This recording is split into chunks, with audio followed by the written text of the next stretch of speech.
जबलपुर विकास प्राधिकरण ने शहर की कई कॉलोनियों को सीलिंग प्रभावित घोषित कर रखा है, जिससे इन कॉलोनियों में रहने वाले लोग अपनी संपत्ति का ना तो बंटवारा कर पा रहे हैं और न ही बेच पा रहे हैं। अब यहां के लोग चुनाव में वोट नहीं देने की बात कह रहे हैं। विकास प्राधिकरण के अधिकारियों का कहना है कि जल्द ही मामले का निराकरण कर लिया जाएगा। स्थानीय लोगों से बातचीत की हमारे सहयोगी दुर्गेश ने। प्राधिकरण की कुछ भूमियां हैं, उन भूमियों में कई स्थानों पर खसरों में सीलिंग से प्रभावित लिखा गया है।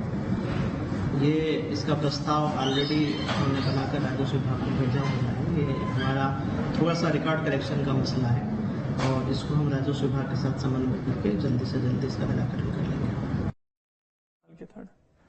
सीलिंग में आ गई जमीन, क्या परेशानी आ गई संपत्ति के लिए? ये हमने क्या नहीं कर पा रहे हैं? सन 82 में प्लॉट लिया था और हमने मकान बनाया, लेकिन ये उस समय सीलिंग में जमीन नहीं थी। सीलिंग की जमीन में मकान नहीं बना सकते आप। फिर हमें परमिशन क्यों दी इम्प्रूवमेंट ट्रस्ट ने या नगर निगम ने?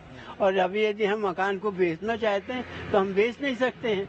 हमारे 2 बच्चे हैं, एक भोपाल में रहता है, तो हम बंटवारा करना चाहते हैं। अब हम बंटवारा कर नहीं सकते हैं, ये समस्या है हमारी। बिल्कुल, यानी कि संपत्ति न बढ़ सक रही है न बेच पा रहे हैं। नहीं, सबसे पहले तो जो सीलिंग में डाला गया वही गलत है। इसलिए आज मैंने कलेक्टर का लेटर जो देखा, विधानसभा क्वेश्चन में वो आया था लेटर, उसमें सिर्फ कोटवार की भूमि और सास की भूमि ये सीलिंग की थी और रजिस्ट्रार को लेटर लिखा था कि रजिस्ट्री नहीं करेंगे। उन्होंने न जेडीए की भूमि न का वो जिक्र किया था।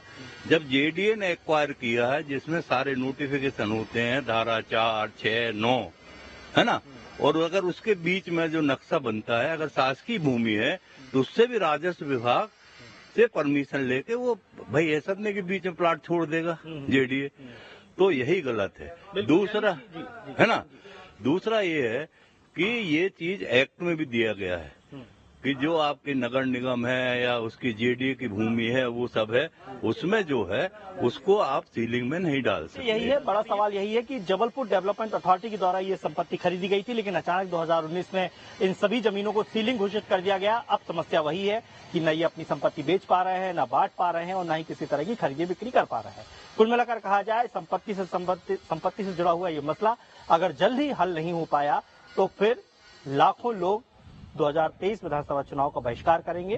कहीं न कहीं ये प्रशासन और राजनीतिक दलों के सामने एक बड़ा संकट है। Durgesh Kumar, News State, Jabalpur. इंदौर में पटवारियों का प्रदर्शन जारी।